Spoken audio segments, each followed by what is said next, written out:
amigos internautas. Hoje, na discussão do nosso módulo de linguagens, códigos e suas tecnologias do projeto SAS-ENEM, selecionamos aqui algumas questões que versam sobre a competência de área 1 e as habilidades iniciais, habilidade 1 e habilidade 2 da competência de área número 1. Essa competência versa sobre o seguinte tema: aplicar as tecnologias da comunicação e da informação na escola, no trabalho e em outros contextos relevantes para a vida. A primeira habilidade dessa competência, ela versa sobre a identificação das diferentes linguagens e seus recursos expressivos como elementos caracterizadores dos sistemas de comunicação. Já temos a questão de número 1, que nos dá o seguinte comando: a ciência que estuda a linguagem corporal é conhecida como kinésica ou kinésica. Ela avalia o significado expressivo ou comunicativo dos gestos e dos movimentos corporais percebidos pelos sentidos visual, auditivo ou táctil, de acordo com a situação. A linguagem corporal vem sendo estudada por muito tempo e, de acordo com a opinião de profissionais de psicologia e de sociologia, detecta diferentes sentimentos e expressões que não podem ser expressados com palavras, mas sim com o comportamento físico. É interessante nós observarmos que o corpo, ele produz movimentos, e esses movimentos articulados num determinado tipo de linguagem vai constituir também um sistema de comunicação. A expressão do rosto, né, a maneira como você articula o seu rosto, a sua face, a sua expressão facial, ela pode produzir determinadas mensagens que muitas vezes não são nem contempláveis pelo universo da palavra escrita ou da palavra falada. Razão pela qual disse que o corpo também fala. Prova disso é a dança. O conjunto de movimentos corpóreos em sintonia ou simetria, harmonizados com um determinado ritmo musical, produz sim comunicação. Portanto, analisar os sistemas de comunicação das mais variadas tipologias é a abrangência da competência 1 na habilidade 1. Pois, com base nessas considerações, em seus conhecimentos pragmáticos de linguagens e em seus respectivos recursos expressivos, seria coerente a relação estabelecida em. E aqui nós temos alguns movimentos faciais e os significados que poderão ser atribuídos a esses movimentos, para que nós percebamos onde há a correlação coerente entre o movimento e o que ele significa. Na letra A, por exemplo, a contração de sobrancelhas e de olhos para o centro da face, numa expressão mais ou menos assim, né? Ela traduz satisfação e confiança? Não. Ela traduz desconfiança, irritabilidade, né?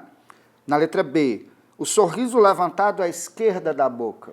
O sorriso levantado à esquerda da boca traduz felicidade, alegria, despedimento? Não. Talvez uma ironia, uma desconfiança, um sarcasmo, mas não a felicidade, que é expressa por um riso largo, um riso pleno.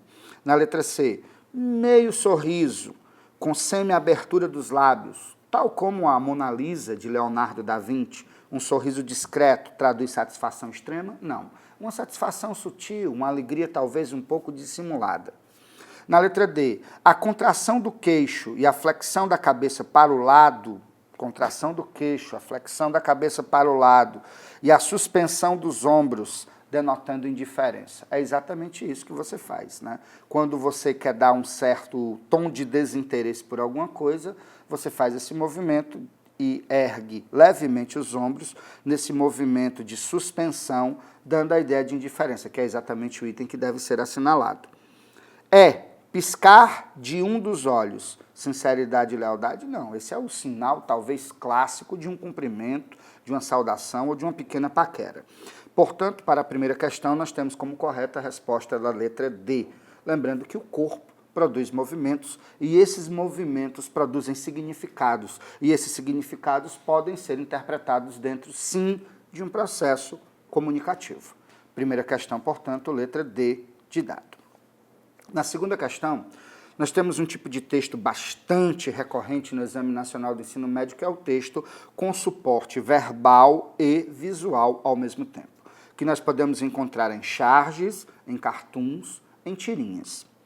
Aqui nós temos a seguinte fala no primeiro retângulo. Estados Unidos espiona Brasil.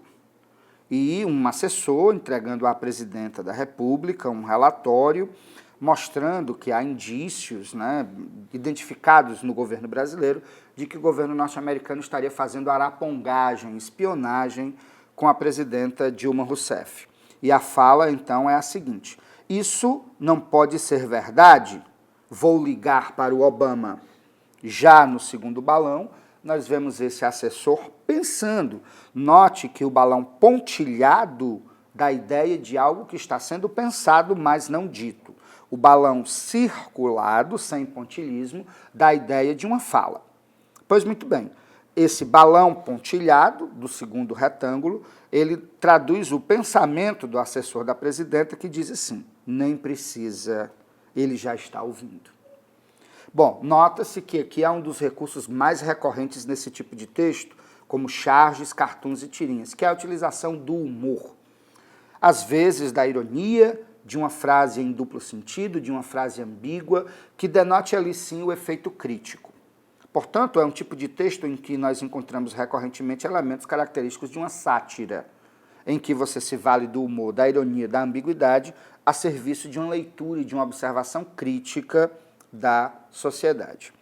O efeito de humor da charge é provocado pela combinação de informações visuais e recursos linguísticos. No contexto apresentado, este efeito é alcançado principalmente por meio do recurso. Qual é o recurso? É o que nós vemos exatamente no segundo balão. O balão de pensamento subvertendo a lógica do que seria esperado pelo leitor.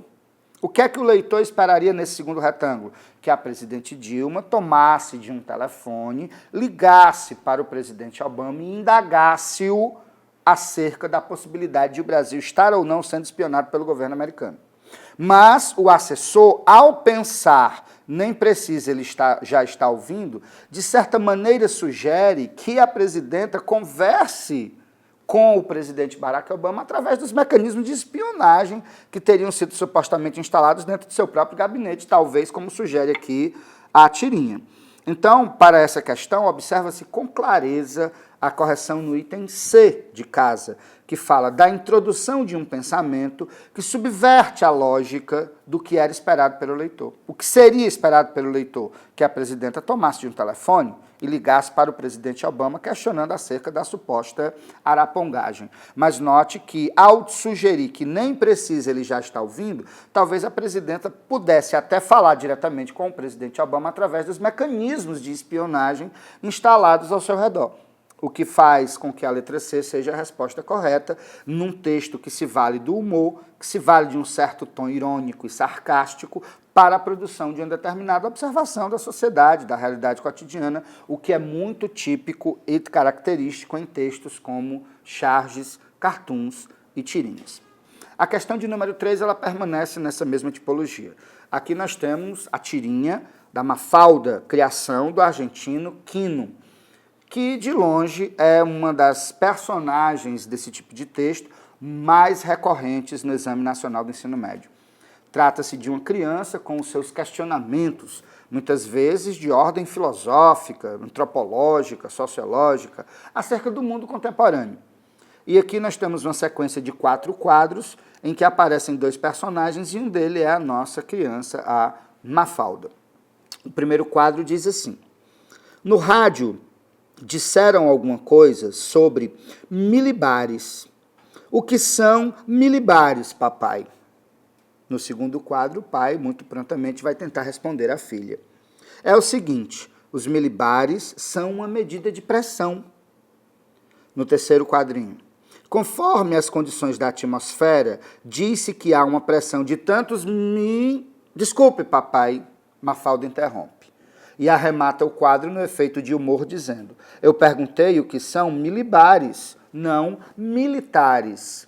Esse trocadilho entre a palavra militares e milibares fica muito claro do terceiro para o quarto quadro, quando o pai fala que, conforme as condições da atmosfera, disse que há uma pressão.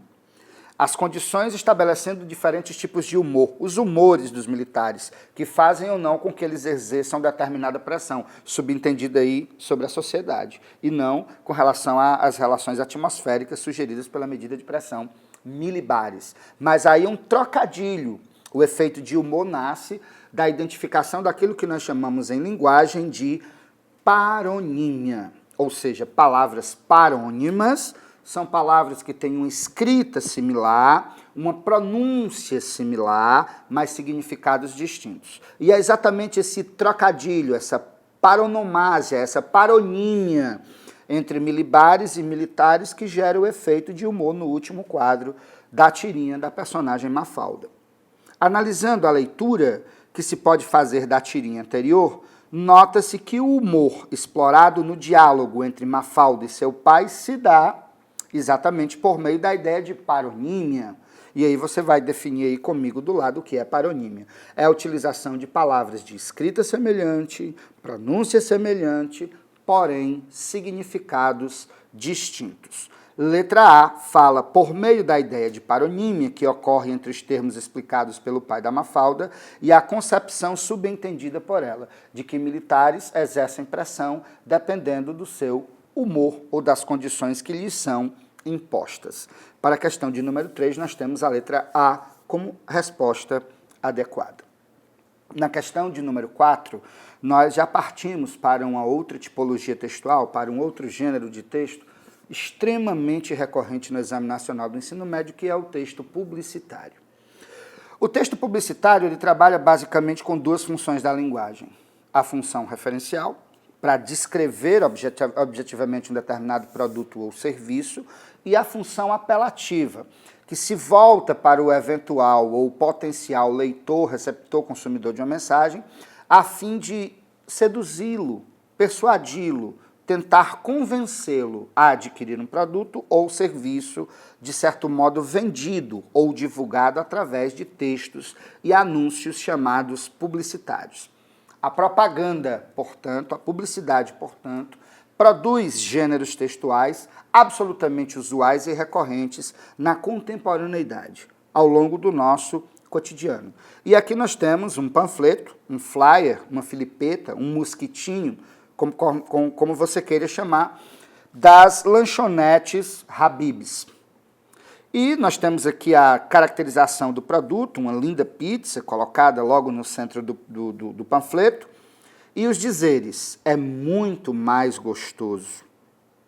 E logo abaixo, faça seu pedido e receba em casa. Habib's, é muito mais.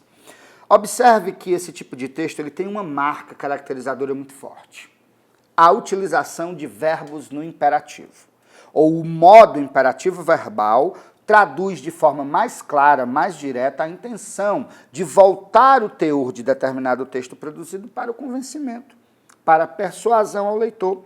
Então é muito comum nós vermos na propaganda coisas do tipo venha, corra, compre, adquira, faça, não perca tempo. Né? Esse imperativo verbal sugere que todo o teor comunicativo da mensagem se volta para o receptor, se volta para o interlocutor, para a segunda pessoa, com a intenção de induzi-lo, orientá-lo, persuadi-lo, convencê-lo, seduzi-lo a adquirir determinado produto ou serviço.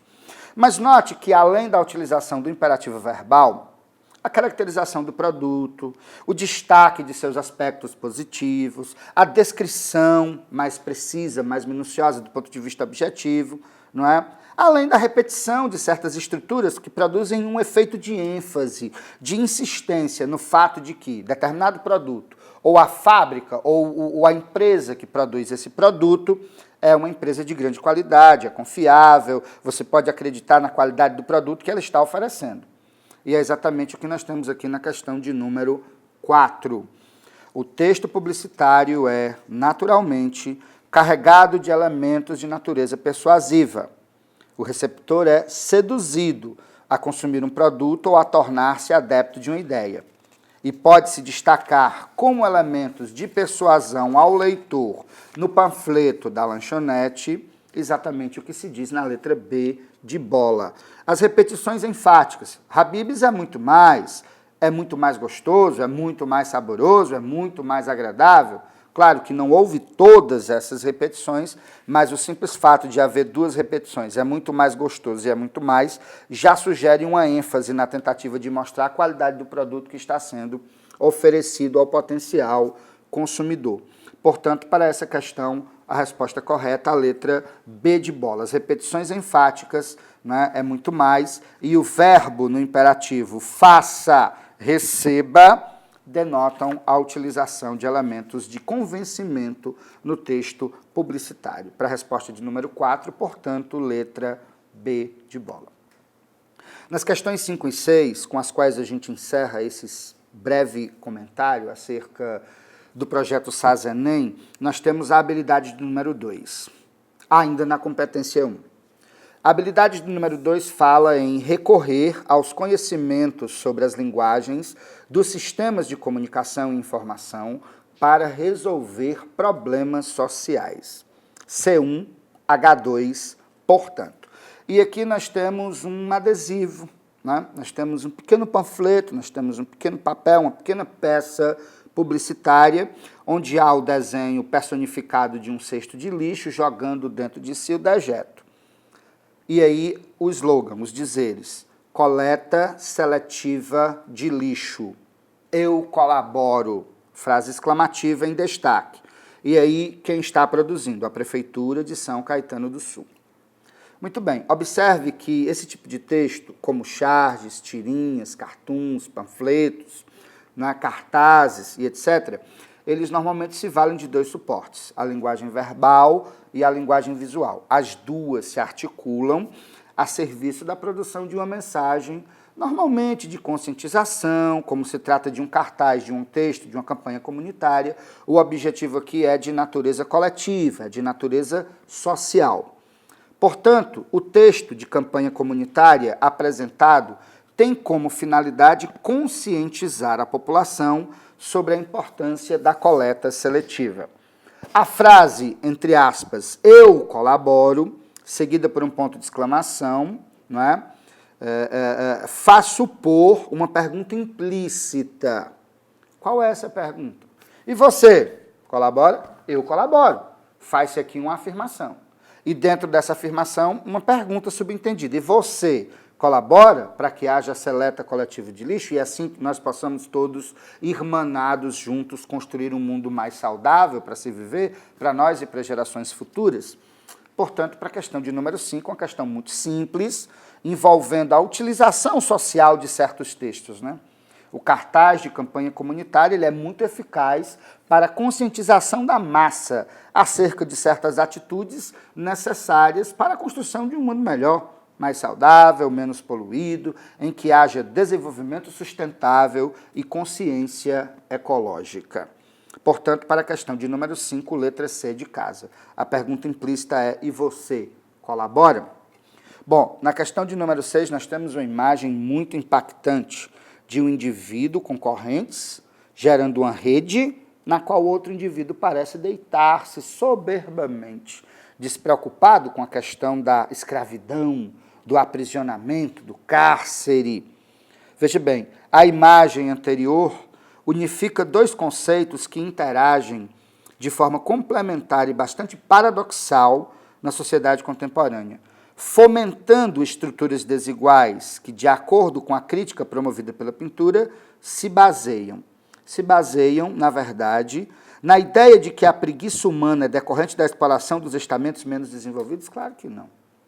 Você associar a preguiça humana à exploração do pobre é algo, no mínimo, absurdo. Resposta A, fora de questão. Na letra E, na concepção de justiça e igualdade, mostrando que o trabalho promove a evolução das classes favorecidas? Claro que não, não há ideia de igualdade, porque uma das fotos é de uma pessoa acorrentada, enquanto a outra, soberbamente, deita-se sobre uma rede formada por essas correntes. A letra D, numa relação igualitária, em que privilégios são distribuídos equitativamente entre as classes? Claro que não. Equitativamente entre as classes sociais, uma relação de igualdade onde há um acorrentado e um deitado numa rede, não está condizente com a imagem e com o que ela sugere. Na letra C, na exploração de ideias ou de ideais de liberdade, nos quais uma sociedade mais justa se estrutura por meio do trabalho? A ideia de igualdade? Um acorrentado e outro deitado? É óbvio que isso entra em contradição com o que o texto nos expõe. Agora, no item B de bola está a resposta que nós estamos procurando. Em um conceito de dominante e dominado, no qual as relações de poder determinam as posições sociais. O acorrentado aí representa o dominado. Aquele que está deitado soberbamente na rede representa a classe dominante. E aqui nós temos uma estrutura de paradoxo, de contradição social. Ao dominado resta o sofrimento, a angústia, a amargura do cárcere e da escravidão, e ao dominante a tranquilidade, o conforto de quem está soberanamente deitado sobre uma rede, deleitando-se na vida. Essa imagem ilustra claramente um paradoxo social e que muitas vezes tem origem na própria questão racial. Pode-se até inferir que as mãos acorrentadas são mãos negras, né? E que o branco é o senhor de engenho, é o coronel, é o homem poderoso, que escraviza, que sobrepuja, que se impõe sobre os mais pobres, sobre os mais fracos, sobre os mais humildes. É aquela velha lógica da sociedade arcaica no Brasil, representada pelo modelo colonial do coronelismo e da escravidão. Portanto, para a questão de número 6, a resposta correta é o item B de bola. E com esses breves comentários, eu me despeço de todos os nossos internautas, aguardando ansiosamente um próximo encontro. Até lá a todos e um forte abraço.